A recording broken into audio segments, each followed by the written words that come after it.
గత కొన్ని వారాలుగా మనము మత్తయి శుభవార్త నుండి ఆరంభించాము. కొత్త నిబంధన పుస్తకాలు 6వ అధ్యాయము.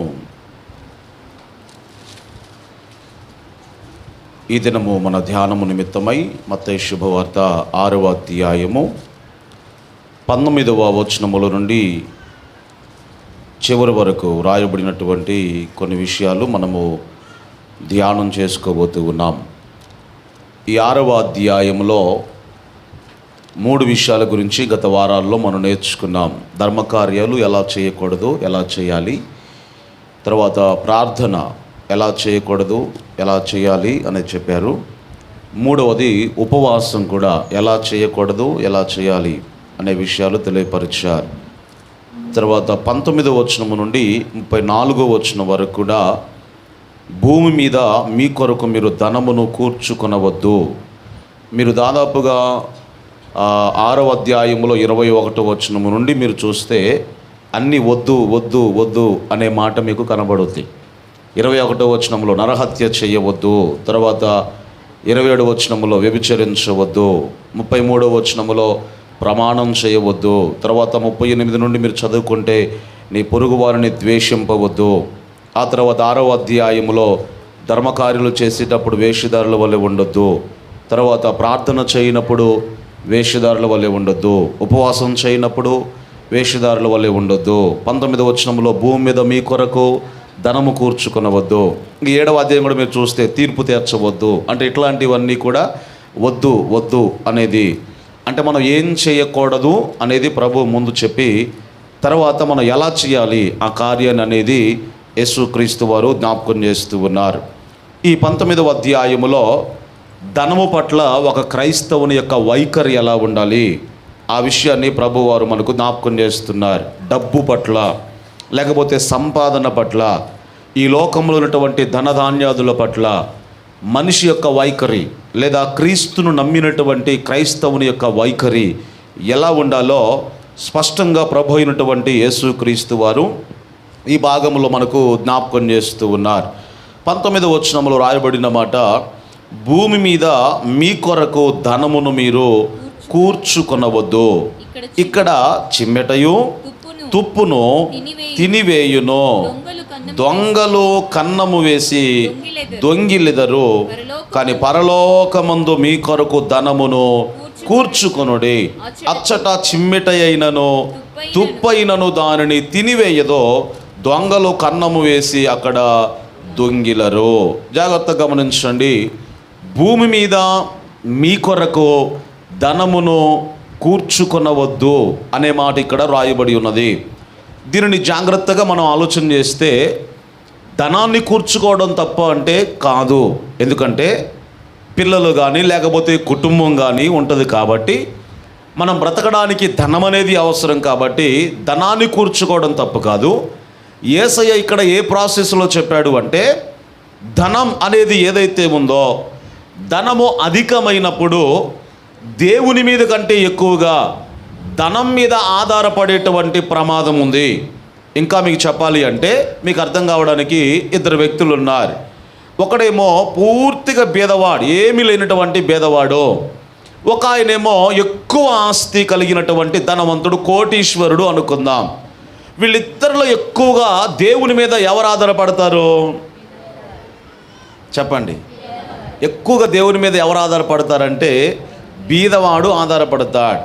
యేసయ్య ఒక మాట అన్నాడు బైబిల్ గ్రంథములో, బీదలైనటువంటి మీరు ధన్యులు అన్నాడండి. ఆమేన్ చెప్పండి గట్టిగా.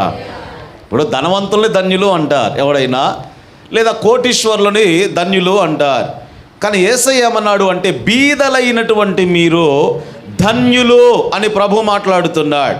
ఎందుకంటే సాధారణంగా మనకు తెలుసు, ధనం ఉన్నప్పుడు ఒకలాగా, లేనప్పుడు ఇంకోలాగా మనం ఉంటాం. అయితే ధనానికి దేవుడు వ్యతిరేకి కాదు. పాత నిబంధనలో మీరు చూస్తే అబ్రహామును కానీ, యోబును కానీ, పెద్ద పెద్ద భక్తులు కానివ్వండి, ధనంతో దేవుడు వారిని ఆశీర్వదించాడు. కానీ కొత్త నిబంధనలో ధనము అనేది ఆశీర్వాదం కాదు, ఆశీర్వాదములో అది ఒక భాగం మాత్రమే. అర్థమవుతుందా? ధనముతో దేవుడు ఆశీర్వదించడు. ఎందుకంటే పాత నిబంధనలో ఒక వ్యక్తి దేవుని ద్వారా దీవించబడ్డాడు అనడానికి రుజువేమిటాయంటే బాహ్య సంబంధమైన రుజువు ఏమిటంటే ధనము చేత దేవుడు ఆ వ్యక్తిని ఆశీర్వదిస్తాడు.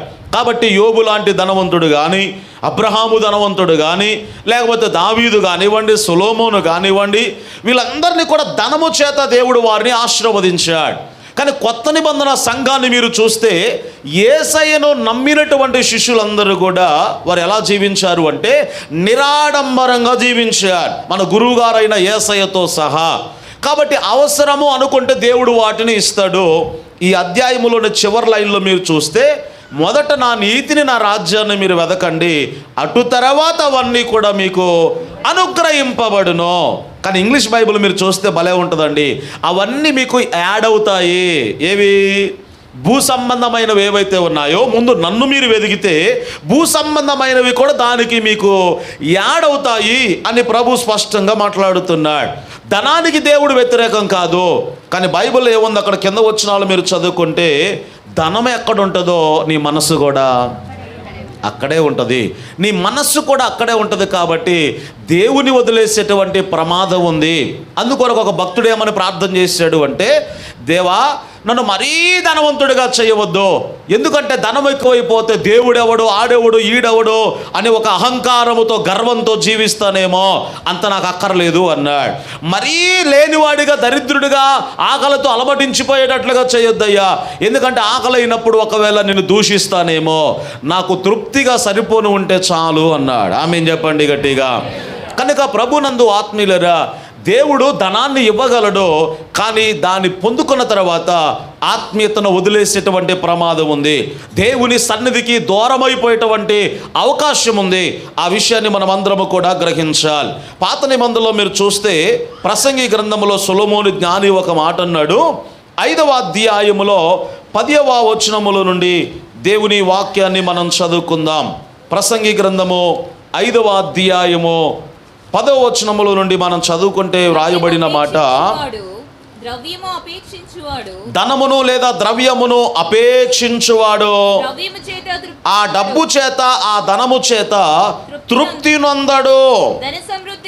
ధన సమృద్ధిని అపేక్షించువాడు దాని చేత అతడు తృప్తి నొందడు, ఇది వ్యర్థమే.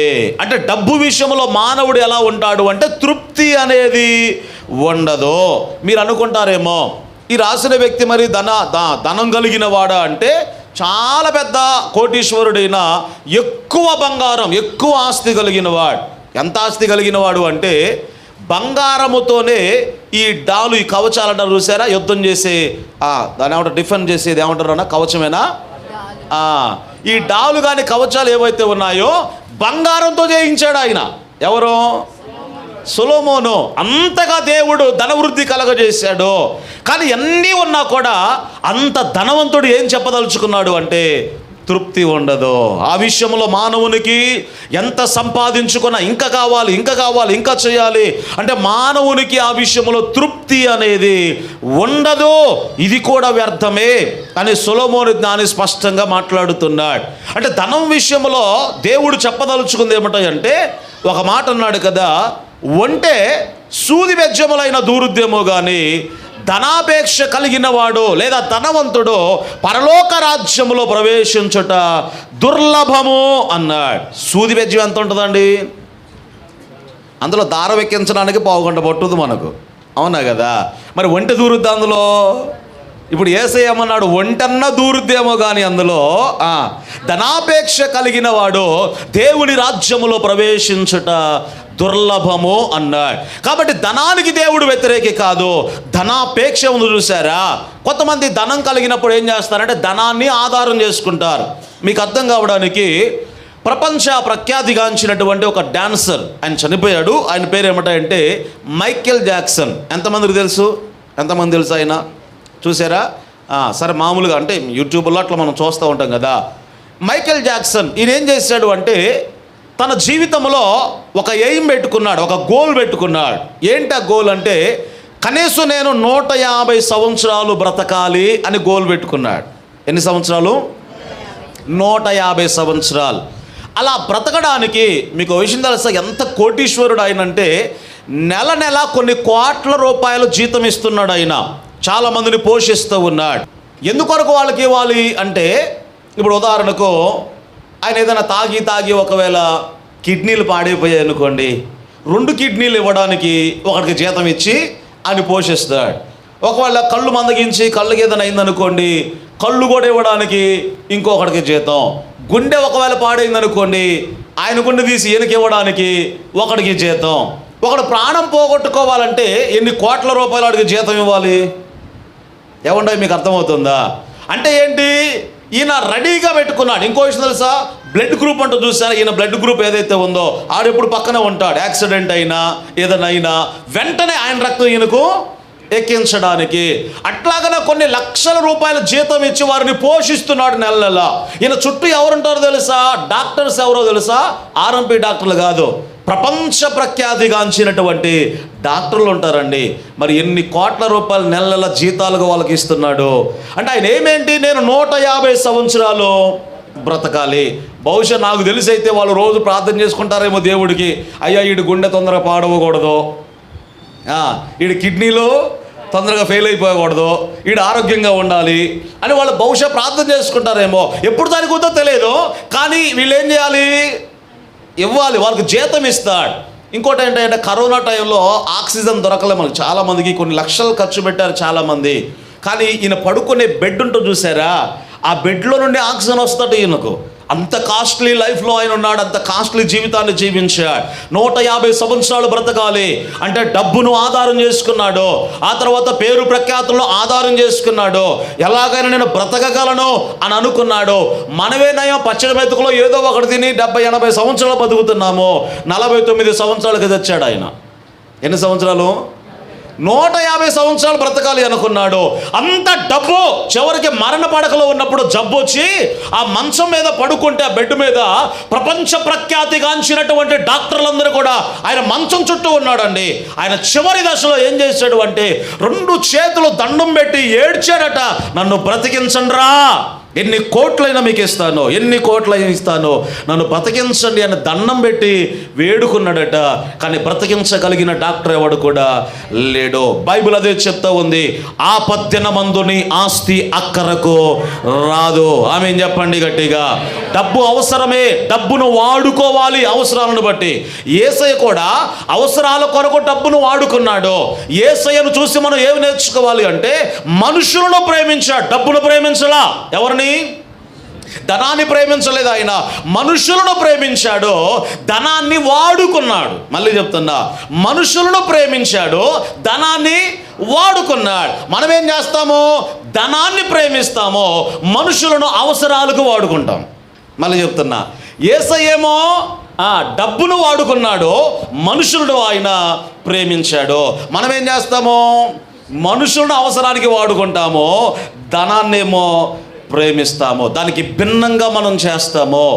యేసయ్య కూడా సేవింగ్ అకౌంట్ అంటారు చూసారా, బ్యాంక్ అకౌంట్లు ఉన్నాయా, సేవింగ్ అకౌంట్ అంటారు చూసారా. అంటే కూర్చుకొనవద్దు అనే మాట ఏదైతే ఉందో, ఇక్కడ దీన్ని బట్టి మనం అపార్థం చేసుకోవద్దు. బైబిల్ కూడా ఏం చెప్తుందంటే, మీ పిల్లల కొరకు మీరు సంపాదించేది ఏదైతే ఉందో అన్యాయంగా కాదు, న్యాయంగా మీరు సంపాదించండి, మీ పిల్లల కొరకు మీరు కూర్చుకొనండి అని బైబిల్లో రాయబడింది. ఆ సందర్భం మీకు చెప్తాను. అపోస్తలుడైనటువంటి పౌలు కొరింథీ సంఘానికి ఉత్తరాన్ని వ్రాస్తూ తన 2వ పత్రికలో ఆ విషయాన్ని జ్ఞాపకం చేస్తున్నాడు. చూడండి ఒకసారి, అపోస్తలుడైన పౌలు కొరింథీ సంఘానికి వ్రాసినటువంటి 2వ పత్రికలో ఎన్నో అధ్యాయనా,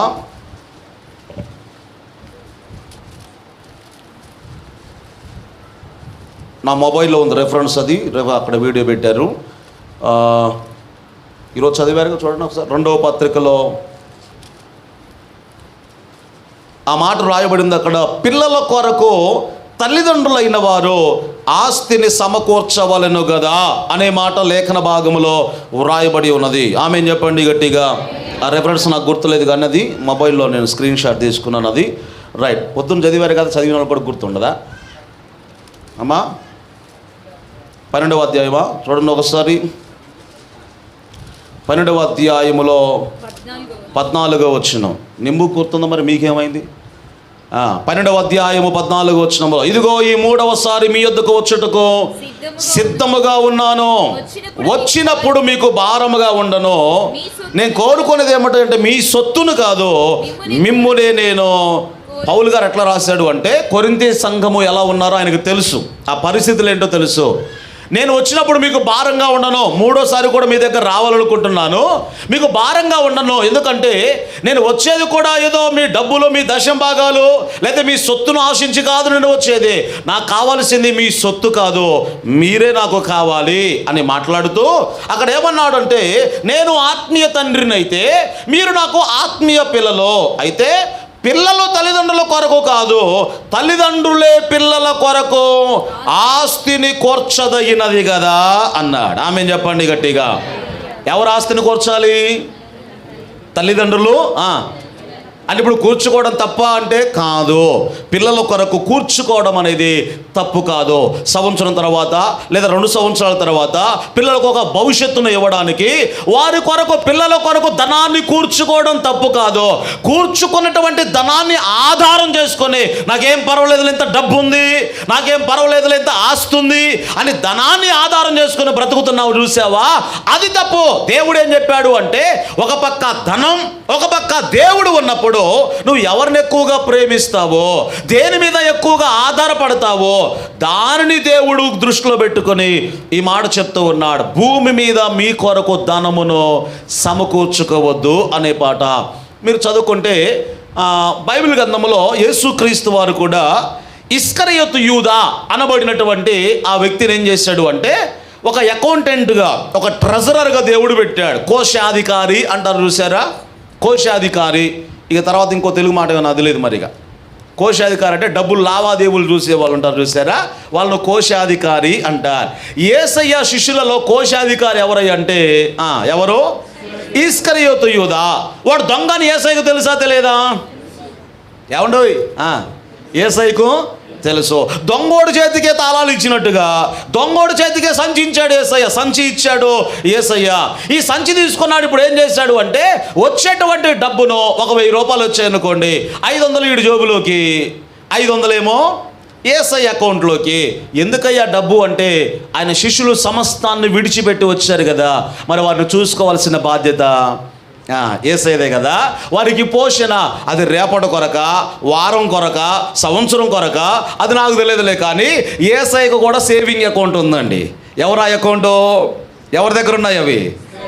అది ఇస్కరియోతు యూదా దగ్గర. అంటే డబ్బును మనం ఎలా వాడాలో యేసయ్యను మనం మాదిరిగా తీసుకోవాలి. డబ్బును మనం ఈ లోకంలో బతకడానికి వాడుకోవాలి, మంచిదే. కానీ డబ్బును మీరు ఆధారం చేసుకోవద్దు అనే మాట జ్ఞాపకం చేస్తూ ఉన్నాడు.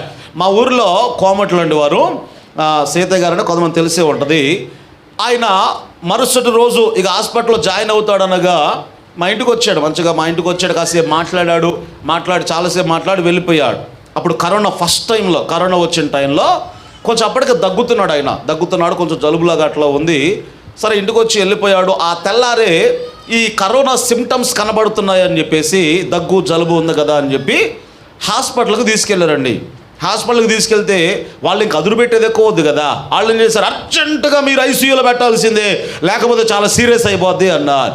తీసుకెళ్ళి భయపడి ఏం చేశారు అంటే ఆ ఐసీయూలో పెట్టారండి. మీకు మాట చెప్పన, కరోనా టైంలో హాస్పిటల్కి వెళ్ళిన వాళ్ళు 99% మంది చచ్చారు, ఇంటి దగ్గర ఉన్న వాళ్ళు బతికారండి. తెలుసా మీకు? 99% హాస్పిటల్కి వెళ్ళిన వాళ్ళు చచ్చిపోయారు, ఇంటి దగ్గర ఉన్న వాళ్ళు బతికారు. ఎందుకు చచ్చారో తెలుసా? హాస్పిటల్కి వెళ్తే ఒకటి, ఎవ్వరు కూడా హాస్పిటల్లోకి అలౌ చేయరు. డాక్టర్ గారు కూడా ఎట్లా పోతాడో తెలుసా మీకు? ఒక షూట్ వేసుకొని, నేను చూసే ఈ మధ్య యూట్యూబ్లో చూస్తే ఏడవలన వాళ్ళు అర్థం కాల. ఎందుకంటే నైట్ పూట పాప కరోనా పేషెంట్ పడుకుని ఉంటే ఈ స్పేస్లోకి వెళ్తారు చూసారా, షూట్ వేసుకొని పెద్ద హెల్మెట్ ఇదంతా పెట్టుకుని వెళ్తారు చూసారా. డాక్టర్ గారు అట్లా పోయాడండి నైట్. ఆయన రూమ్లోకి అట్లా పోతే మరి లైట్లు ఆఫ్ చేస్తున్నాయి, కొద్ది కనబడుతున్నాయి ఏవో, మొత్తానికి ఆ పడుకున్న పేషెంట్ ఇట్లా లేపాడు. లేపగానే ఎప్పుడైతే చూశాడో, నేను చచ్చిపోయానేమో, అయ్యో దయ్యాల కొంపలోకి వచ్చానేమో అనుకున్నాడు. ఏమో బ్యాని పెద్దగా కేక వేస్తే అసలు అక్కడ ఉన్న అందరూ లేచారండి. ఒరే నాయన, నేను డాక్టర్ రా అంటే వాడు వినట్లేగా ఆ రూపం చూసి ఒకటే అరుతున్నాడు. అప్పుడు చెప్పాడు, నేను డాక్టర్ అని ఆ తలకాయ కొన్నా తీసేస్తే అప్పుడు చూసి డాక్టర్ గారు అనుకున్నాడు. అంటే అంత భయంతో బతికారండి. ఆ కరోనా మొదటిగా వచ్చినప్పుడు అంత భయంతో బ్రతికారు. ఎంత భయం అంటే ఇక ఒంటరిగా ఎవరు రావోయేది కాదు. డాక్టర్ గారు అప్పుడప్పుడు వచ్చి చూసిపోతాడు. రోజుకు ఒకళ్ళిద్దరు ఎవరో చచ్చిపోతుంటారు కళ్ళ ముందు, గుండె పగిలిపోద్ది. ఇక లోపల ఉన్నటువంటి ఆ భయంతో ఇమ్యూనిటీ పవర్ అంతా, ఆ ఇమ్యూనిటీ పవర్ తగ్గిపోయి ఇక వ్యాధి నిరోధక శక్తి ఎప్పుడైతే తగ్గిపోతుందో ఈ వ్యాధి ఎక్కువైపోద్ది. భయంతో చచ్చారు చాలామంది. మీకు చూసారా కరోనా టైంలో పిల్లలు చనిపోయినట్లుగా, ఒక్కరైనా చచ్చిపోయినట్లుగా ఎక్కడ చూడలేం మనం. కరోనా వచ్చి పిల్లలు చనిపోయారని ఎక్కడ కూడా చూడాల. ఎందుకు చనిపోలేదు అంటే వాళ్ళకు వచ్చినా పిల్లలకి ఏం తెలియదు. అమ్మ నేను చచ్చిపోతానేమో, నాకేమో అవుద్దేమో అని వాళ్ళకి ఏం తెలియదండి. అంటే ఏంటి, తింటారు, చక్కగా ఆడుకుంటారు. ఆ ఇమ్యూనిటీ పవర్ అనేది వాళ్ళకు చాలా ఉంటుంది. కానీ మనకేంటి భయం, ఏం జరుగుద్దో అనే భయం ఉంది. చూసారా, భయంతోనే చాలామంది చనిపోయారు. దాదాపుగా పాపం ఈయన్ని తీసుకెళ్ళి హాస్పిటల్లో పెడితే ఒక్క 4-5 రోజుల్లోనే 13 లక్షల రూపాయలు ఖర్చు పెట్టారండి. మీకు అర్థమవుతుందా? ఎంత? 4-5 రోజుల్లోనే కరోనా వచ్చిన పేషెంట్కి 13 లక్షల రూపాయలు ఖర్చు పెట్టారండి. 13 లక్షలు ఖర్చు పెట్టారు, కానీ శవం ఇంటికి వచ్చింది. ఆ శవాన్ని ఇంటికి కూడా రానివ్వాల. తెలుసా మీకు? ఫస్ట్ టైం వచ్చినప్పుడు ఆ శవాన్ని ఇంటికి కూడా రానివ్వలేదండి. ఆ కరోనా ఫస్ట్ టైం వచ్చిన టైంలో అట్నుంచి అటు డైరెక్ట్గా ఎక్కడ తీసుకెళ్లారు అంటే దాన్ని ఏమంటారు, ఆ భూస్థాపన చేసే సమాధులు ఉంటూ చూసారా, అట్నుంచి అంటే అక్కడికి తీసుకెళ్లారు. బంధువులంతా ఎక్కడో కిలోమీటర్ దూరంలో ఉంటే ఆయన ఈ పొక్కులేనో దేంతో గుంట తీసేసి అందులో పెట్టేసి పూజ చేశారండి. ఎందుకు ఈ మాట చెప్తున్నాను అంటే, అంత భయంకరమైనటువంటి స్థితిలో నాకు డబ్బు ఉంది కదా అనుకుని ఒకవేళ డబ్బును ఆధారం చేసుకోవచ్చు కదా అని అనుకుంటావేమో, కానీ ఆపద్దినమందు నీ ఆస్తి అక్కరకు రాదు. 13 లక్షల రూపాయలు ఖర్చు పెట్టారు. మరి ఏమి లేనోడు ఏం చేయాలి? ఏమండి, ఇప్పుడు మామూలు సాదాసేదా ఉన్న పేదవారు ఉన్నారు చూసారా, ఏమి లేని వాడు కూడా కరోనా వచ్చింది. హాస్పిటల్కి వెళ్ళి ఆక్సిజన్ కొనుక్కునేంత స్తోమత లేదు, లక్షలు ఖర్చు పెట్టేంత స్తోమత లేదు. అలాంటి వారు చాలామంది బతికారు. అందును బట్టి దేవునికి స్తోత్రం చెప్పండి గట్టిగా. అందుకొరకే ప్రభు అన్నాడు కదా, బీదలైన మీరు, చెప్పాలి గట్టిగా, బీదలైన మీరు ధన్యులు. ఎందుకొరకై అంటే ధనవంతుడు డబ్బును ఆధారం చేసుకుంటాడు, ఏమీ లేనివాడు ఎవరిని ఆధారం చేసుకుంటాడు? దేవుని ఆధారం చేసుకుంటాడు. ఎంత రుణపడి ఉన్నామండి దేవునికి. 13 లక్షలు ఖర్చు పెట్టినా బ్రతకలేదు అంటే, దేవుడు నిన్ను బ్రతికించాడు అంటే దేవునికి ఎంత రుణపడి ఉన్నావు నీవు. అందుకొరకే ధనం ఉన్నా, అధికారం ఉన్నా, డబ్బు ఉన్నా, ఆస్తిపాస్తులు ఉన్నా, నీ చుట్టూ బలగము, నీ కులస్తులు ఉన్నా, నువ్వు ఆధారపడాల్సింది ఎవరి మీద అంటే సర్వోన్నతుడైనటువంటి దేవుని మీద ఆధారపడాలి. లోకస్తునికి క్రైస్తవునికి తేడా ఏంటో మీకు చెప్తాను. లోకస్తుడు ఏమనుకుంటాడు అంటే, నేను కష్టపడుతున్నాను కాబట్టి, నేను సంపాదించాను కాబట్టి ఇదంతా నాది అనుకుంటాడు. నేను పెళ్లి చేసుకున్నాను, భార్య భర్తలు అన్యోన్యంగా ఉన్నాం కాబట్టి మాకు పిల్లలు జన్మించారు. నేను ఆరోగ్యకరమైన భోజనం చేస్తున్నాను కాబట్టి నాకు శక్తి వస్తుంది, ఆరోగ్యం వస్తుంది అని అనుకుంటాడు అన్యుడు. కానీ క్రైస్తవుడు ఏమనుకుంటాడు, భోజనం చేస్తాను కానీ నాకు బలము దేవుడే ఇస్తాడు, నాకు వివాహమైంది, భార్య భర్తలు అన్యోన్యంగా ఉంటాము కానీ దేవుడు పిల్లలు దేవుడిచ్చేటువంటి బహుమానము అని నమ్ముతాడు. నేను కష్టపడతాను, ప్రయాసపడుతున్నాను కానీ ఆ కష్టార్జితాన్ని అనుభవించేటట్లుగా ఆ తృప్తిని దేవుడు నాకు ఇస్తున్నాడు అని ఒక క్రైస్తవుడు అనుకుంటాడు. ఆమేన్ చెప్పండి గట్టిగా. కనుక డబ్బు కూర్చుకోవడం తప్పు కాదు, అన్యాయంగా ఏదైతే సంపాదిస్తున్నావో అది తప్పు అనే విషయాన్ని జ్ఞాపకం చేస్తున్నాను. సొలొమోను జ్ఞాని ఒక మాట ఉన్నాడండి. ఏమన్నాడు అంటే, మంచివాడు తన పిల్లలను ఆస్తికర్తలుగా చేస్తాడట. మళ్ళీ చెప్తున్నా, మంచివాడు తన పిల్లలను అంటే ఎవరు? మనవరాళ్ళు, తన పిల్లలను కూడా ఏం చేస్తాడు? ఆస్తికర్తలుగా చేస్తాడు. ఇప్పుడు మంచివాడు తన పిల్లలను ఆస్తికర్తలుగా చేస్తాడు అంటే, చెడ్డవాడు అంటే తాగుబోతో, తిరిగిపోతో, ఏదో మొత్తానికి వ్యర్థంగా ఖర్చు పెట్టేవాడో ఉన్నాడు అనుకోండి, ఈడేం చేస్తాడు? ఆడికే సరిపో ముందు, తన కొడుకులకు కాదు, తన కుమార్తెలు కాదు, ముందు అసలు ఈయనకే సరిపోవు. కానీ నీవు మంచివాడవైతే ఏం చేయాలి చెప్పండి? నీ పిల్లలే కాదు, నీ పిల్లల పిల్లలను కూడా నీవు ఆస్తికర్తలుగా చేస్తావు. అయితే వారికి నేర్పించాల్సింది ఏమిటంటే మనకు ఆధారము ఇది కాదు, దేవుడే అని వారికి మనం నేర్పించాలి. ఆమేన్ చెప్పండి గట్టిగా. కాబట్టి భూమి మీద ధనము సమకూర్చుకోవద్దు అంటే అర్థం ఏమిటంటే ఆ ధనాన్ని మీరు ఆధారం చేసుకుని బ్రతకవద్దు అనే విషయాన్ని జ్ఞాపకం చేస్తూ ఉన్నాడు. ఇప్పుడు భూమి మీద డబ్బు సమకూర్చావు మంచిదే, పిల్లల కొరకు కూడా సమకూర్చావు మంచిదే. ఒకవేళ వారు భక్తులు ఎదిగితే ఏం పర్వాలేదులే, కానీ కొంతమంది ఆస్తి పంచుకున్న తర్వాత ముసలోళ్ళ తల్లిదండ్రులు బయటికి వెళ్ళగొట్టిన వాళ్ళు కూడా చాలామంది ఉన్నారా లేరా? అసలు అదంతా ఎందుకు, మా ఊర్లో ఒక ముసలమ్మ చనిపోయిందండి. పక్కనే ముసలమ్మ చనిపోతే ఆ మెడలో ఈ ఉంటారు చూసారు గొలుసులు, బంగారు, దాన్ని ఏమో అంటారు తాళ్ళలో గీళ్ళేదో, ఇంత బంగారం ఉందండి. అసలు ఆ భలే చనిపోయిందండి. మేము చూస్తూనే ఉన్న, పొద్దున లేచింది, అంట్లు తోమింది, మంచిగా ఆ ముసలోడికి స్నానం చేయించింది. ఆడెంత అంటే ఆమె బతుకున్నంత కాలం సేకరించుకున్నాడు. మళ్ళీ ఆరోగ్యంగానే ఉంటాడు వాడు. ఆరోగ్యం రోజు ఈ వృద్ధాల, రోజు ఈ వృద్ధాలు, ఈ వేడి నీళ్ళు పెట్టాలి, తోడాలి. వీడు మహారాజులాగా వచ్చి కుర్చీ మీద కూర్చుంటాడు అంతే. కుర్చీ మీద కూర్చుంటే ఈ వృద్ధి అన్నీ చేస్తే అప్పుడు అసలు ఆ ముసలమ్మ పోయిన తర్వాత నరకం చూశాడండి. 3-4 సంవత్సరాలు బతికాడు కానీ ఒక్కడ పట్టించుకోవాలి, నరకం చూశాడు. సరే ఆ ఉన్న రోజు ఎంత జాగ్రత్తగా చూసుకుందో, కానీ మంచాన ఎప్పుడు కూడా ఆమె పడి అనారోగ్యంతో ఎప్పుడు కూడా పడి కొన్నాళ్ళు ఉండలా. మంచిగా టీ తాగింది. ఆ మనరాలు ఎవరో అంట్లతో అక్కడ కూర్చుంది, అక్కడ అంత దూరంలో కూర్చొని అట్లా వాలిపోయింది ఆమె అంతే.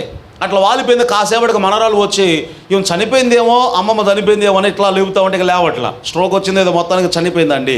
ఈ మనవరాళ్ళు, ఈ మనవల్ల ఏడుపు ఎట్లా తెలుసా, ఇంకా వాళ్ళు రాలే, అప్పటికి మనవాళ్ళు రాలే. ఈ ఒక్కతే ఉందో మనవరాలు. ఇక అక్కడ కూర్చుంది. ఎక్కడ కూర్చుందో తెలుసా, తలకాయ దగ్గర కూర్చుందండి. ఎక్కడ? తలకాయ దగ్గర కూర్చుంది. ఇప్పుడు ఆ మనసంతా దేని మీదకి పోతుందంటే ఈ మెల్ల ఉంది చూసావా.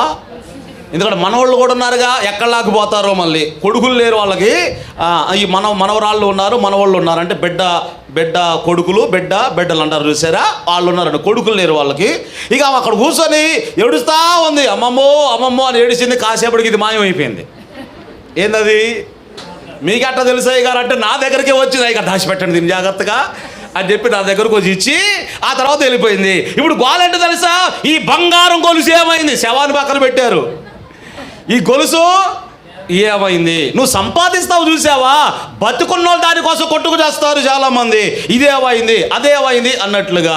అంటే బంగారము సంపాదిస్తున్నావు, కానీ ఈరోజు మానవుడు బంగారానికి ఇచ్చే విలువ ఎంతో తెలుసా మీకు?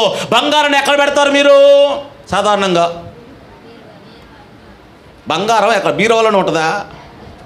ఉంటే బీరువాలో ఉంటుంది, లేకపోతే బ్యాంకులో ఉంటుంది, లేకపోతే మీ ఒంటి మీద ఉంటే ఎక్కడ ఉంటుందో చెప్పండి, అది చెప్పండి నాకు ముందు. నడుం కాడ నుంచి పైకే ఉంటుంది, కిందకు ఉండదు.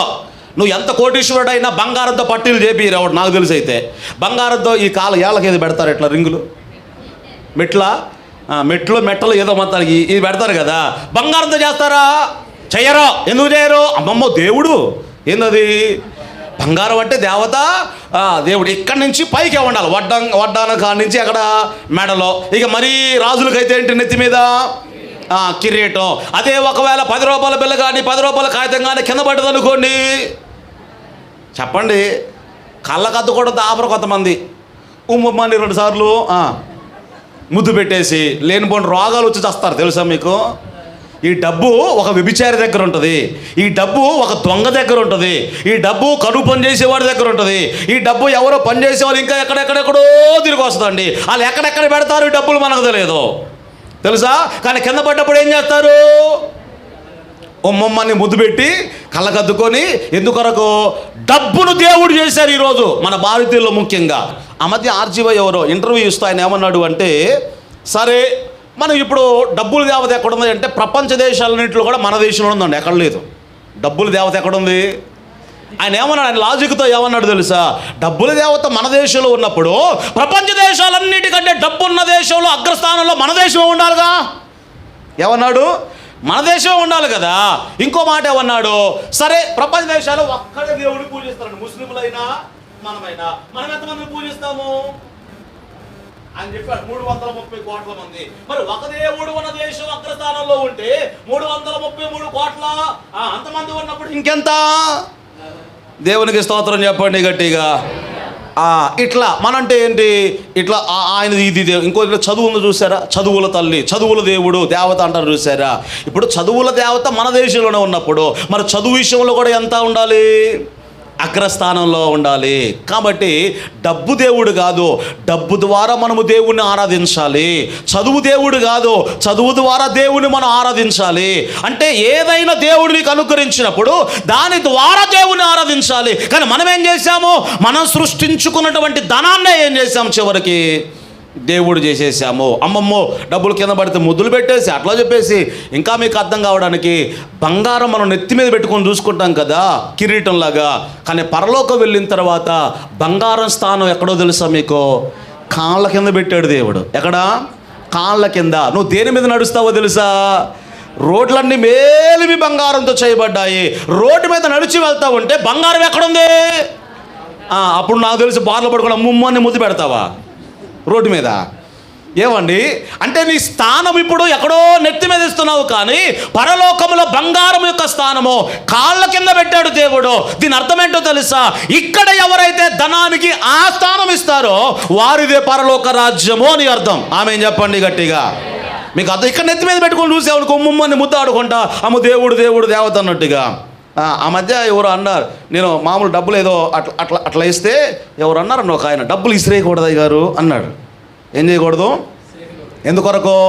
దేవుడు డబ్బులు మనం వాడుకోవడానికి సృజించుకున్నటువంటి ధనాన్ని ఎంత నెత్తి మీద పెట్టి దేవుడు చేసేసి ఎట్లా వాడుకుంటున్నారో దేవుడు అదే అన్నాడు. ధనం ఎప్పుడు దేవుడు కాదు. దేవుణ్ణి ప్రేమిస్తున్నావా లేదా సృష్టికర్తను ప్రేమిస్తున్నావా? దేవుని చేత సృజించబడినటువంటి ధనాన్ని ప్రేమిస్తున్నావా? ఒక పక్క సృష్టికర్త, ఒక పక్క సృజించబడినటువంటి వస్తువులు. ఆదామవ్వ దేనిని ప్రేమించారు అంటే దేవుని చేత సృజించబడినటువంటి సృష్టిని వారు ప్రేమించారు. అది దేవుడు చెప్తూ ఉన్నాడు. ధనం ఒక పక్క, దేవుడు ఒక పక్క ఉన్నప్పుడు ఈ రెండిటికి నీ దాసుడుగా నీవు ఉండనేరవు అని ప్రభు స్పష్టంగా మాట్లాడుతున్నాడు. కాబట్టి మత్తయి శుభవార్తలో 6వ అధ్యాయములో మనం చదువుకుంటే ధనము ఎక్కడ ఉంటుందో వాని మనస్సు కూడా అక్కడే ఉండును అన్నాడు. సరే, భూమి మీద ధనము సమకూర్చుకోవద్దు, కానీ పరలోకములో మీ కొరకు ధనమును మీరు కూర్చుకొనండి అన్నాడు. ఆమె చెప్పండి గట్టిగా. ఎక్కడా? ఏమండోయ్, ఎక్కడ కూర్చుకోవాలట? మరి ఇప్పుడు ఎంతమంది కూర్చుకున్నారు పరలోకంలో? ఆ బ్యాంక్ ఎక్కడుందండి? ఆ డబ్బులు ఎట్లా వేసుకోవాలండి? మిమ్మల్ని పరలోకంలో డబ్బులు కూర్చుకోనండి అన్నాడు. భూమి మీద డబ్బులు ఏమైపోతాయి అన్నాడు దేవుడు? చెదలు పట్టిపోవచ్చు, చిమ్మెడదా కొట్టవచ్చు, దొంగలు ఒకవేళ దోచుకోవచ్చు. ఇది నాశనం అయిపోయేటువంటి ధనము అన్నాడు. మరి పరలోకములో మీ కొరకు ఏం చేయాలి? ధనమును మీరు కూర్చుకోనండి అన్నాడు. ఎలా కూర్చుకుంటామయ్యా పరలోకంలో ధనము అంటే బైబిల్ ఒక రెఫరెన్స్ మీకు జ్ఞాపకం చేస్తాను. మీరు చెప్పగలరు ఎవరైనా ఎట్లా సమకూర్చుకుంటారో పరలోకంలో? మనకు తెలియదు కాబట్టి ఏదైనా ఇక్కడే దేవునికి స్తోత్రం. అక్కడ సత్యాక ఎవడు వస్తాడు? ఆ తర్వాత ఇక్కడ ఏదో ఒక కరువు పని చేసి ఏదో ఒకటి చేసి కష్టపడి, ఇప్పుడు జైల్లో ఉన్నాడు, ఏం చేస్తాడు? జైలుకు పోయిన తర్వాత ఆ జైల్లో కూడా కూలి పని చేస్తారు. అక్కడ వచ్చిన డబ్బులు ఉంటాయి, ఇంటికి పంపిస్తారట. అట్లా అనుకుంటున్నారేమో. పరలోకం వెళ్ళిన తర్వాత అక్కడ కూడా పనిచేసి అక్కడ సంపాదించుకోవచ్చేమో అనుకుంటున్నారేమో. లేదు, భూమి మీద ఉండగానే పరలోకములో మీ కొరకు ఏం చేయాలట? ధనమును సంపాదించుకోవాలి. ఏంటా ధనము? బంగారమా? ఇక్కడున్న డబ్బులా అంటే ఎక్కడికంటే మేలు బంగారం అక్కడ ఉంది కదా. ఎక్కడికంటే అక్షయమైనటువంటి వస్తువులు అక్కడ ఉంటాయి కదా.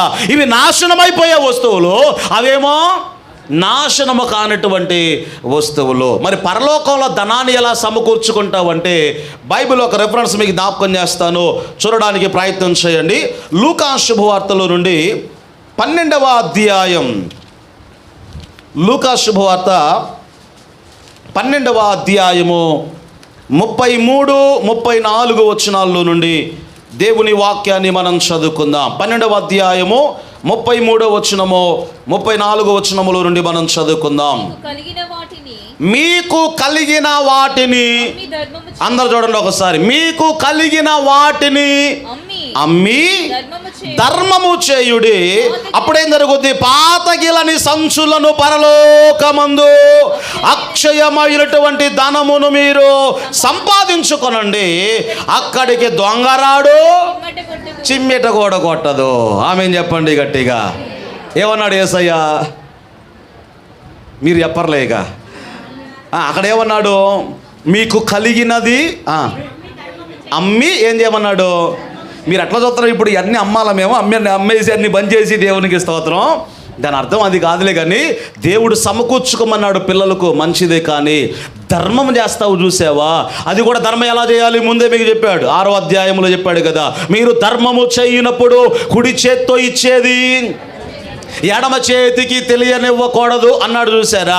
ఆ ధర్మ కార్యాలు ఏవైతే చేస్తున్నావో అందుకొరకే బైబిల్లో మీరు చదువుకుంటే ఒక ఆయన అననీయ, ఏం పేరు నాన్న, అననీయ కాదు క్షమించండి, నీ ధర్మ కార్యాలు పరలోకం చేరే అన్నాడు కదా దేవుడు. అని పేరు ఏదో ఉండే అమ్మా, కొర్నేలి, క్షమించండి, కొర్నేలి ధర్మ కార్యాలు చేశాడు. బైబిల్ బాగా తెలుసు అంటే అంతకేం తెలియదు ఆయనకి.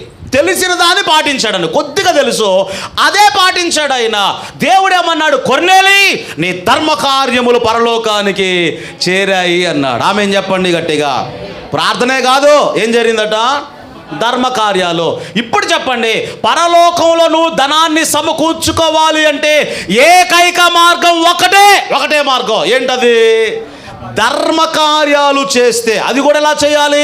ప్రజల మెప్పు కొరకు కాదు, రహస్యంగా ధర్మ కార్యాలు చేస్తే ఇక్కడ చేసిందల్లా కూడా అక్కడ అకౌంట్లో పడిపోతాయట. ఆమెను స్తోత్రం చెప్పండి గట్టిగా, హల్లెలూయా. ఇప్పుడు ఎంతమంది సమకూర్చుకుంటున్నారు? ఏమండి, కొంతమంది ఉంటారు పిల్లికి కూడా బిచ్చి మ్యాటర్ అసలు తెలుసా మీకు. కొంతమంది ఉంటారు అసలు ఆ మనస్సు అనేది అసలు రాదడి. ధారాళమైనటువంటి మనస్సు కలిగి మనము జీవించాలి. ప్రభు మనకు నేర్పించాడు, బీదలను కనుకరించువాడు యెహోవాకు. ఇవన్నీ మనకు తెలుసు కదా. యెహోవాకు అప్పివ్వడం అంటే అర్థం ఏంటి? నీ అకౌంట్లో వేసినట్లే కదా. అక్కడ ఎలా ఇస్తాడు అది మనకు తెలియదు. అక్కడికి వెళ్తే కానీ అక్కడ లైఫ్ ఏంటో మనకు అర్థమవుతుంది. కానీ ఒక్కటే చెప్పాడు, పరలోకమందు మీ కొరకు ఏం కూర్చుకోవాలి? ధనమును మీరు సమకూర్చుకోనండి. ఎలాగునా? ఇచ్చుట ద్వారా, బీదలకు ఇచ్చుట ద్వారా. ఇంకా మీకు అర్థం కావాలంటే మార్కు శుభవార్త 10వ అధ్యాయము 21వ వచనముల నుండి దేవుని వాక్యాన్ని మనం చదువుకుందాం. మార్కు శుభవార్త 10వ అధ్యాయము 21వ వచనముల నుండి మీరు చదువుకోండి. అక్కడ రాయబడిన మాట, యేసు అతనిని చూచి అతనిని ప్రేమించి. ఎవరాయన? ఒక యవనస్తుడు, ధనము కలిగినటువంటి యవనస్తుడు, అధికారి కూడా అని రాయబడింది బైబిల్లో. ఈ అధికారము ధనము కలిగిన యవనస్తుడు యేసయ్య దగ్గరకు పరిగెత్తుకుంటూ వచ్చాడండి. యూదుడినా? ఎవరైనా? యూదుడు. యేసయ్య దగ్గరకు పరిగెత్తుకుంటూ వచ్చాడు. అందరు నా వైపు చూడండి. యేసయ్యని అడిగాడట, నిత్య జీవమునకు వారసుడు నవ్వాలి అంటే నేనేం చేయాలి? ఇంత డబ్బున్నోడు కదా, మరి నిత్య జీవానికి వారసుడు నవ్వాలి అంటే నేనేం చేయాలి అని ప్రభువుని అడుగుతున్నాడు. యేసయ్య అన్నాడు కదా, ధర్మశాస్త్రాన్ని పాటించు, ధర్మశాస్త్రంలో ఆజ్ఞలు ఉన్నాయి కదా పాటించు అన్నాడు.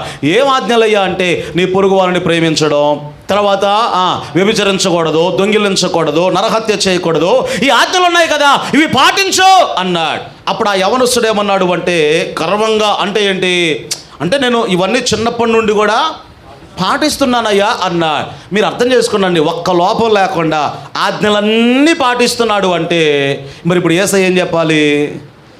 ఒకవేళ అది తప్పు అయితే యేసయ్య నా ముందు అబద్ధం చెప్తావరా? ఎవరా? ఎప్పుడు దొంగతనం చేయలేదా? ఎప్పుడు వ్యభిచరించలేదా? ఈ ఆజ్ఞలన్నీ పాటిస్తున్నావా? నాకు అబద్ధం చెప్తావా అనాలి యేసయ్య. అవునా కదా? అంటే అర్థం ఏంటి? ఇవన్నీ కూడా యవనస్తుడు పాటిస్తున్నాడనే కదా. మరి ఇప్పుడు ఏ లోపం లేదండి, అన్నీ పాటిస్తున్నప్పుడు నిన్న ప్రశ్న అడిగితే నువ్వేం చేస్తావు? షబాష్ అంటావా నువ్వా? షబాష్. ఎందుకొరకంటే చిన్నప్పటి నుండి ఆజ్ఞలన్నీ పాటిస్తున్నావు. ఇక్కడ పుట్టుక్కున చనిపోతే చెట్టుక్కున పరలోకంలో కళ్ళు తెరుస్తావు. ఇక నీలాంటి పరిశుద్ధుడు అసలు ఎవడు కూడా లేడు అంటాం. అవునా కదా? ఇప్పుడు ఇంకేం చెప్పాలి యేసయ్య? కానీ యేసయ్య దగ్గరకు వస్తే మనం ఎంత పాపులమో మనకు అర్థమవుతుందండి. ఇతరులతో పోల్చుకుంటే నేనే నయం అనుకుంటా. ఆమె భక్తి కంటే నా భక్తి నయమో, ఆమె కంటే నేనే నీతిమంతురాలను, ఆయన కంటే నేనే పరిశుద్ధుడను అని ఇతరులతో పోల్చుకుంటే అనుకుంటావేమో. కానీ పరిశుద్ధుడైనటువంటి దేవుని చూడగానే యెషయా ప్రవక్త ఏమన్నాడు తెలుసా? ఇప్పటిదాకా నేను పరిశుద్ధుని అనుకున్నాను, కానీ అయ్యో దేవుని చూడగానే నేను ఎంత అపవిత్రుడో నాకు అర్థమైపోయింది. స్ట్రైట్ లైన్ ముందు వంకర్ లైన్ ఏంటో మనకు అర్థమవుతుందండి. స్ట్రైట్ లైన్ ఎవరు? ప్రభు అయిన యేసుక్రీస్తు వారు.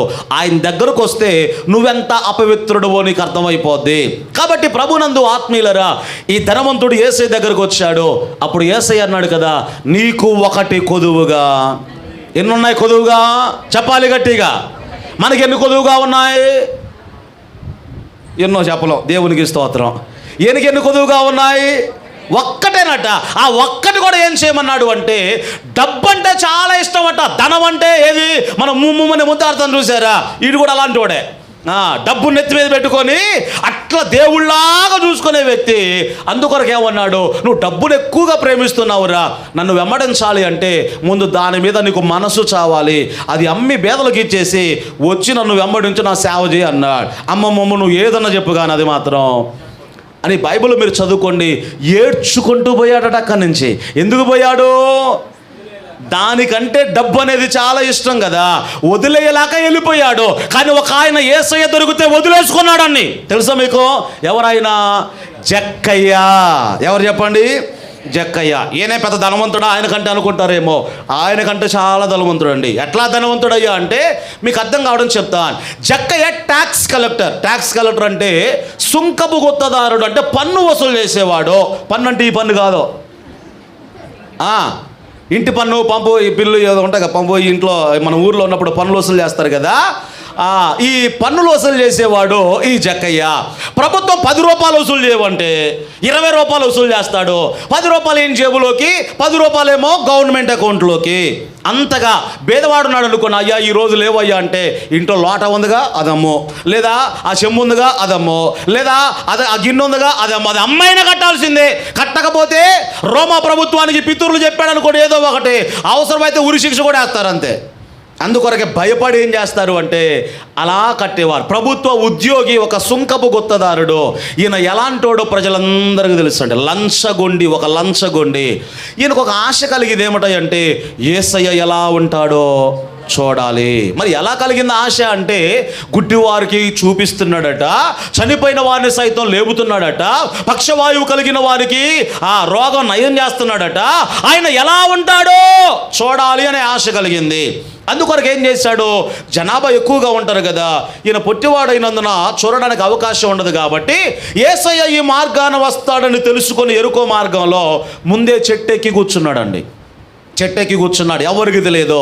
అలా చెట్ల ఆకుల మధ్యలో అలా కూర్చుంటే యేసయ్య మార్గం కూడా అలా వస్తున్నాడు. పైన సంగతి ఎవరికైనా తెలుసుద్దా? ఎవరికి తెలియదు. కానీ యేసయ్యకి అర్థమైపోయింది. ఎందుకొరకంటే ఎవరైనా యేసయ్య ఎడల చిన్న ఆశ పడితే దేవుడు వారిని దాటిపోడండి. ఈ జక్కయ్య ఆశ ఏంటి? ఆయనను చూడాలి అనుకున్నాడు అంతే, అదే ఆశ. కానీ యేసయ్య ఏం చేశాడు, అక్కడ నిలవబడి పైకి చూసి జక్కయ్య అనగానే గుండె పగిలిపోయింది. నా పేరు చెప్పాడంటే నా బతుకంతా చెప్పేస్తాడేమో, ఎందుకైనా మంచిది ముందే దిగిపోదామని గబగబా దిగి వచ్చేసాడు. గబగబా దిగి వచ్చేసాడు. ఏంది ప్రభు అంటే, నేడు నేను నీ ఇంట ఉండవలసి ఉన్నది. ఎంత గొప్ప భాగ్యం అండి, స్తోత్రం చెప్పండి గట్టిగా. జక్కయ్య ఏమనుకున్నాడు? చూస్తే చాలని ఆశపడ్డాడు. యేసయ్య ఏం చేశాడు? చూడటం కాదురా నాయన, నీతో నేను సహవాసం చేస్తాను, ఈ రోజంతా నీ ఇంట్లోనే ఉంటాను. ఎంత గొప్ప భాగ్యం అండి. దీనిని బట్టి మనం అర్థం చేసుకోవాల్సింది ఏంటో తెలుసా, ఒక్క ఆ అడుగు దేవుని వైపు నువ్వు వేయగలిగితే మారు మనసు విషయంలో. కొంతమంది ఉంటారండి, ఏమంటారు, బాగా పేకల దాకా తాగేసి అయ్యగారు నేను మారేటట్టుగా ప్రార్థన చేయండి. ఏందంట, మరి నువ్వేం చేస్తావురా, పేకల దాకా తాగి పండుతావా? ఏమండి, సిగరెట్లు కొంతమంది ఫుల్గా తాగుతారండి. ఈ సిగరెట్ మా ఊర్లో ఒక ఆయన అన్నాడు, నేను అప్పుడే మన జానీ గారి షాపు గాలి కొట్టించుకుందామని బండికి అట్లా వచ్చి అట్లా వెళ్తూ ఉంటే ఒక ఆయన అక్కడ నిలబడ్డాడు. సిగరెట్ తాగుతున్నాడు. అప్పుడే బీడీలు, సిగరెట్ కూడా తాగాడు ఆయన, బీడీలు. ఈ తాగుతూ ఏమన్నాడు తెలుసా, అయ్యగారు అన్నాక ఈ తాగను అండి, ఇది ఒక్కటే అండి, ఈ మద్యం కూడా లేదు నాకు, ఇది ఒక్కటే అండి మానలేకపోతున్నాను, కాబట్టి నేను మానేటట్టుగా ప్రార్థన చేయండి అన్నాడు. నేను అన్నాను కదా, ముందు అసలు మారాలనే మనసు నీకు వస్తే దేవుణ్ణి అడిగితే అది దాని మీద అసహ్యం పుట్టేటట్టుగా దేవుడే చేస్తారు అన్నాను. ఆమె చెప్పండి గట్టిగా. ముందు నీకు దాని మీద అయ్యా నేను మానుకోలేకపోతున్నాను, నా శక్తి నాకు సరిపోదయ్యా, కాబట్టి నీ శక్తి కావాలని దేవుణ్ణి అడుగు. ఇదిగో ఈ బూతులు మానుకోలేకపోతున్నాను, లేకపోతే తాగుడు మానుకోలేకపోతున్నాను, ఈ సిగరెట్లు తాగడం మానుకోలేకపోతున్నాను, ఈ పేకాడాటం మానుకోలేకపోతున్నాను, నేను మారాలని ఉందయ్యా, ఆ మార్పు నాకు కావాలి, నీ శక్తి నాకు కావాలని నిజంగా దేవుణ్ణి అడిగితే, ఒక్క అడుగు నువ్వు దేవుని వైపు వేయగలిగితే 1000 అడుగులు దేవుడు నీ వైపు అయినా వేస్తాడు. ఆమేన్ చెప్పండి గట్టిగా. అంతేగానికి అసలు ఏ ఆశ లేకుండా, మారు మనసు పొందాలి అనే ఆసక్తి కూడా లేకుండా, నేను మారేటట్టుగా నా కోసం జక్కయ్య అలా కాదు, ఆశపడ్డాడు యేసయ్యను చూడాలి అని. యేసయ్య ఏం చేశాడు? నేడు నేను నీ ఇంట ఉండవలసి ఉన్నది. యేసయ్య ఇప్పుడు జక్కయ్యతో మాట్లాడుతుంటే ప్రజలందరూ అనుకున్నారట, ఛీ వీడు లంచగొండి కదా, వీడు ఒక దొంగ కదా, వీడు ఎలాంటి వాడో యేసయ్యకు తెలియదా, ఆయనతో మాట్లాడతాడేంటేనా? ఎవరు అనుకున్నారు? మిగతా వాళ్ళు అనుకున్నారు. సమరయ స్త్రీతో కూడా ఒకసారి, వ్యభిచారపు స్త్రీతో యేసయ్య మాట్లాడుతూ ఉంటే శిష్యులు వచ్చారట. ఈమె ఎలాంటిదో యేసయ్యకు తెలియదా, ఆమె ఎంత పనికి మాలిందో యేసయ్య తెలియదా, యేసయ్య అంటే ఏమతో మాట్లాడుతున్నాడు అని అనుకున్నారు. అడగాలనుకున్నారు కానీ ఎవరు అడగలా. అర్థమైందా? సమరయ స్త్రీతో యేసయ్య మాట్లాడుతున్నప్పుడు ఎందుకొరకు నువ్వు ఆమెతో మాట్లాడుతున్నావు, లేదా ఆమెనైనా నీవెందుకొరకు మాట్లాడుతున్నావు అని అడగాలనుకున్నారు కానీ ఎవరు కూడా సాహసము చేయలేకపోయారు. బైబిల్ ఆ విషయాలు రాయబడ్డాయి. ఇప్పుడు జక్కయ్యతో కూడా యేసయ్య మాట్లాడుతున్నప్పుడు వీడు ఎలాంటోడో, ఎంత అపవిత్రుడో, ఎంత లంచగొండో యేసయ్యకు తెలియదా అని వారు అనుకుంటూ ఉన్నారు. యేసయ్య ఎప్పుడైతే మాట్లాడుతున్నాడో జక్కయ్య ఏం చేశాడో తెలుసా? తన పాపాలన్నీ కూడా ఒప్పుకొని ఏమన్నాడు? ఎవడి దగ్గర అయితే నేను అన్యాయంగా డబ్బులు వసూలు చేశానో వానికి 4 అంతలుగా నేను తిరిగిస్తాను అన్నాడు. ఆమె చెప్పండి గట్టిగా. 4 అంతలుగా తిరిగి ఇవ్వడం అంటే ఎంతమంది దగ్గర దోచుకొని ఉంటాడండి. ఇప్పుడు 1,00,000 రూపాయలు తీసుకుంటే వాడి దగ్గర ఎంత ఇవ్వాలి? వాడికి 4 అంతలు అంటే ఎంత అండి? లెక్కలు రావా? రైతుల దగ్గర బాగానే చేస్తారు కదా లెక్కలు. 1,00,000 రూపాయలు తీసుకుంటే 4 అంతలు అంటే ఎంత ఇవ్వాలా? 4 రూపాయల 4 లక్షలు ఇవ్వాలి. 50,000 తీసుకుంటే ఎంత ఇవ్వాలి? 4 అంతలు అంటే 2 లక్షల 4 గంటలు అంటే 2 లక్షలు ఎక్స్ట్రాగా ఇవ్వాలి. ఇప్పుడు జాగ్రత్తగా గమనించండి. 4 గంటలు అంటే ఏంటి? ఈ 1,00,000 ప్లస్ మళ్ళీ 4 అసలు వేరు, మళ్ళీ 4 గంటలు వేరు. ఎంత దోచిపెట్టాడండి! 4 గంటలంతా ఇచ్చాడు. మరి జక్కయ్య అయిపోయిందా అంటే ఇంకా అయిపోలా, ఏముంది? మిగిలినదంతా బీదలకు ఇస్తాను అన్నాడు. 4 గంటలు ఇవ్వగా ఇంకా మిగిలిందంటే ఎంత దోచిపెట్టాడండి! మీరు అర్థం చేసుకోండి. అందరికీ 4 అంతలు ఇవ్వగా ఇంకా మిగిలింది ఏం చేస్తానన్నాడు? బీదలకు ఇచ్చేస్తాను అన్నాడు. ఎవడో అడిగాడట, ఎన్ని సంవత్సరాలు దోచిపెట్టావయ్యా, ఎన్ని సంవత్సరాలు కష్టపడ్డావయ్యా, ఎంత కష్టపడి ఇంత దోచుకొని దాచిపెట్టావు, ఏం జక్కయ్యా ఇప్పుడు ఏమైందయ్యా, మొత్తం ఇచ్చేస్తున్నావు ఏంది బీదలకు అందరికీ అంటే అప్పుడు ఏమన్నాడు తెలుసా? దీనికంటే శ్రేష్టమైన వాడు నాకు దొరికాడు కాబట్టి, సర్వ సంపదలు ఆయన యందు గుప్తములై ఉన్నాయి కాబట్టి ఇవేమి నాకు అక్కర్లేదు అన్నాడట. ఆమేన్ చెప్పండి గట్టిగా. హల్లెలూయా. కనుక ప్రభునందు ఆత్మీయులరా, ధనాన్ని వదిలేసుకోలేకుండా యేసయ్యను వదిలేసుకొని వెళ్ళినటువంటి వ్యక్తి ఒక ఆయన అయితే, జక్కయ్య ఏం చేశాడు? సమస్తాన్ని విడిచిపెట్టి యేసయ్యను వెంబడిస్తూ ఉన్నాడు. అలాగని ధనాన్ని అమ్మి బీదలకు ఇవ్వమని అర్థం కాదు. నువ్వు ఎంత సంపాదించుకున్నా కూర్చుకున్నా నీ మనస్సు ఎవరి మీద ఉండాలి చెప్పండి? దేవుని మీద ఉండాలి, దేవుని సన్నిధి మీద ఉండాలి. ప్రథమ స్థానాన్ని ఎవరికి ఇవ్వాలి అంటే దేవునికి మాత్రమే మనం ఇవ్వాలి. కనుక ఇక్కడ అన్నాడు కదా, భూమి మీద మీ కొరకు ధనమును మీరు సమకూర్చుకొనవద్దు కానీ పరలోకములో మీ కొరకు ధనమును మీరు సమకూర్చుకొనండి అన్నాడు. ఎందుకొరకై అంటే అది అక్షయమైనటువంటి ధనము. ఏ ధనం చెప్పండి? అది అక్షయమైన ధనము. చివరికి ఒక మాట గుర్తు చేస్తాను, ఇక రేపటి దినం గురించి మీరు చింతింపవద్దు అన్నాడు. ఇదంతా చదివించడానికి టైం లేదు కాబట్టి నేను చెప్తూ ఉన్నాను. 6వ అధ్యాయం మత్తయి శుభవార్తలు ఏమన్నాడు? రేపటి దినమును గురించి మీరు ఆలోచించొద్దు అన్నాడా, చింతింపవద్దు అన్నాడా? ఆలోచించవచ్చు, రేపేం పనికి వెళ్ళాలి, ఏం చేయాలి అని ఆలోచించవచ్చు, కానీ విచారింపవద్దు. అంటే ఏంటి విచారం అంటే ఏంటి? ఎట్లా బతకాలయ్యా, ఎట్లా నడవాలయ్యా, ఎట్లయ్యా అని కొంతమంది రేపటి దినం గురించి దుఃఖపడతారు. ఫ్యూచర్ ఎట్లయ్యా, భవిష్యత్తు ఎట్లయ్యా అని కొంతమంది ఏడుస్తుంటారు. చూసారా? ఆలోచించొద్దు అన్నా, భవిష్యత్తు గురించి ఆలోచించండి కానీ చింతపడవద్దు అన్నాడు. ఆ మాట ఒకసారి మనం చదువుకొని ప్రార్థనలోనికి వెళ్దాం. మత్తయి శుభవార్తలో నుండి 6వ అధ్యాయములో ఆ వాక్య భాగాన్ని ఒకసారి మనం చదువుకుందామా?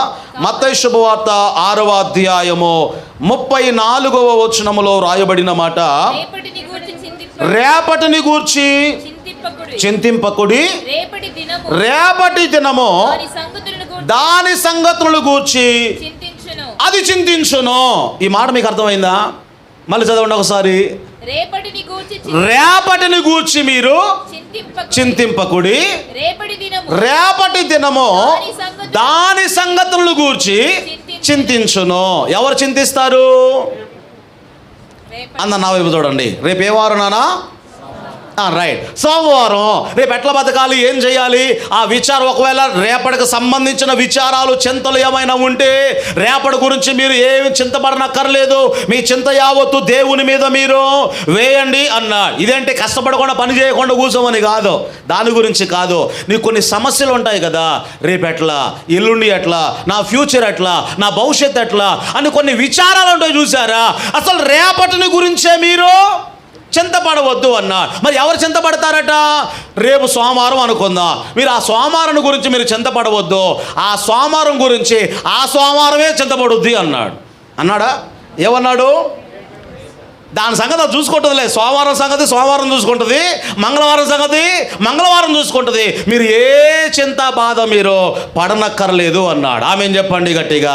మరేం చేయాలి? దాని పై వచనములు అన్నాడు, మొదట నా నీతిని, నా రాజ్యమును మీరు వెదకండి, నా నీతిని వెదకండి, నా రాజ్యాన్ని వెదకండి, అటు తర్వాత అవన్నీ కూడా మీకు అనుగ్రహింపబడును అన్నాడు. ఎంత సంపాదించినా మనం ఎలా ఉండాలో తెలుసా? ఒక రబ్బర్ బ్యాండ్ ఉందనుకోండి, ఉందా దగ్గర రబ్బర్ బ్యాండ్ ఉందా? ఒక రబ్బర్ బ్యాండ్ ఉందనుకోండి, ఇది పరలోకం అనుకుందాం, ఇదేమో భూలోకం అనుకుందాం. ఈ రబ్బర్ బ్యాండ్ ఇక్కడ టై ఉండాలి, ఇక్కడ దాని ఏమంటారంట మూడి, ఎక్కడ? పరలోకంలో. ఇది పరలోకము, ఇది భూలోకం అనుకుందాం. ఇక్కడ మన మూడి ఇక్కడ ఉండాలి. ఇప్పుడు భూలోకంలో పని చేయడానికి ఒక 12 గంటల లేదా ఒక 15 గంటల మనం పని చేయడానికి ఎక్కడికి వెళ్తామంటే భూమి మీద మన మనుషుల దగ్గర, లోకస్తుల దగ్గరికి వెళ్తాం, పని చేసుకోవాలి, బతకాలి. కాబట్టి ఇక్కడ నుండి రబ్బర్ బండి ఇలా సాగిపోయిందండి, ఇలా సాగిపోయింది. ఇప్పుడు పని అయిపోయిన తర్వాత మళ్ళీ దాన్ని వదిలేసామనుకుని ఎక్కడికి వెళ్ళిపోవాలి? చెప్పాలి గట్టిగా. మన మనసు ఎక్కడ ఉండాలి? అది పని చేసుకోవడానికి ఈ భూమి మీద మనం సంపాదించుకోవాలి. లోకస్తులతో పాటు వెళ్తాము, సంపాదించుకుంటాము, కుటుంబాన్ని పోషించుకుంటా, మళ్ళీ వదిలేయగానే ఎక్కడికి వెళ్ళిపోవాలి? మళ్ళీ అక్కడికి వెళ్ళిపోవాలి. మళ్ళీ ఉదయం అయింది అనుకోండి, మళ్ళీ ఈ భూమి మీద సంపాదించుకోవడానికి మళ్ళీ వెళ్తాము. కానీ ఇప్పుడు ఏమైందో తెలుసా? రివర్స్ అయిపోయింది. ఇదేమో భూమి, ఇదే పరలోకం అనుకుందాం. ఇప్పుడు ఏమైంది? మన మూడు ఇక్కడ ఉంది, ఎక్కడా? అమ్మో ఈ వైపు చూడండి, ఎక్కడా? ఇక్కడ. ఇది పరలోకం.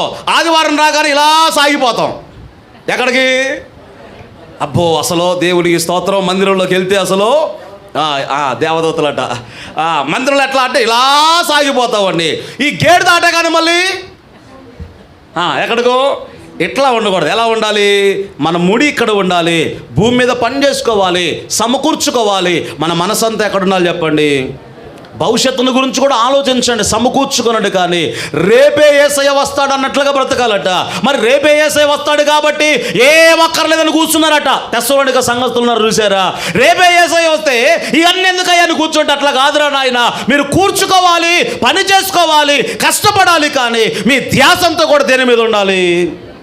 యేసయ్య వస్తాడు అన్నట్లుగా ఉండాలి. అది ధనం ఎడల మన వైఖరి అలా ఉండాలి అనే విషయాన్ని జ్ఞాపకం చేస్తున్నాడు. మళ్ళీ చెప్తున్నాను, ధనాన్ని వాడుకోవాలి, మనుషులను ప్రేమించాలి. కానీ మానవుడు ఏం చేస్తున్నాడు? ఈరోజు మనుషులను వాడుకుంటున్నాడు, ధనాన్ని ప్రేమిస్తూ ఉన్నాడు. చివరికి ఒక్క మాట చెప్తాను, సర్వమును కూడా సృజించింది ఎవరు చెప్పండి? చెప్పాలి గట్టిగా. బంగారం కానివ్వండి, ఈ భూమి మీద ఉన్నటువంటి ఈ డబ్బు కానివ్వండి, లేదా ఈ భూమి మీద ఉన్నటువంటి ఈ వస్తువులు, ఇవన్నీ ఏవైతే ఉన్నాయో సర్వమును కూడా దేవుని ద్వారా సృజించబడ్డాయి. మరి సృజించినటువంటి దేవుడు ఇవన్నీ కూడా నీకు ఇవ్వలేడు అనుకుంటున్నావా? అర్థమైన వారు ఆమేన్ చెప్పండి గట్టిగా. అదే అన్నాడు, ముందు నన్ను వెదకండి, ఆ తర్వాత ఆటోమేటిక్గా అయస్కాంతం అతుక్కున్నట్టుగా ఏమన్నాడు?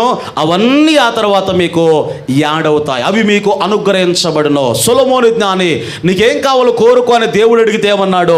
నాకు జ్ఞానం చాలయ్యా అన్నాడు. అప్పుడు దేవుడు ఏం చేశాడు? జ్ఞానముతో పాటు సర్వ సంపదలు కూడా ఆయన ఇచ్చాడు. సంపద మీద మనసు లేదు ఆయనకు, మనసు లేదు కాబట్టి దేవుడు ఏం చేశాడు? చెప్పాలి గట్టిగా. నీకు మనసు ఉంది కాబట్టి దేవుడు దూరం చేస్తున్నాడు. అర్థమైందా? సంపద మీద మనస్సున్నప్పుడు దేవుడు దూరం చేస్తాడు. ఎందుకొరకై అంటే దేవుడికి శాశ్వతంగా దూరం అయిపోతావని ఆయన భయం. ఎవరు భయం? ఆయన మన కన్న తండ్రి, నాకు ఎక్కడ వీడు దూరం అయిపోతాడో అనే భయం. అందుకొరకు ఆత్మీయతలో ఎంతవరకు ఇవ్వాలో అంతవరకు ఆయన ఇస్తాడు. అప్పుడు దేవునికి నువ్వు దగ్గరగా ఉంటావు. కనుక ప్రభునందు ఆత్మీయులరా, ధనం ఎడల మన వైఖరి ఎలా ఉండాలో ఈ వచ్చిన భాగంలో ప్రభు స్పష్టంగా మనతో మాట్లాడుతున్నాడు. మీకు సమయం ఉంటే ఇంటికి వెళ్ళిన తర్వాత ఈ 6వ అధ్యాయం అంతా మీరు చదువుకోండి.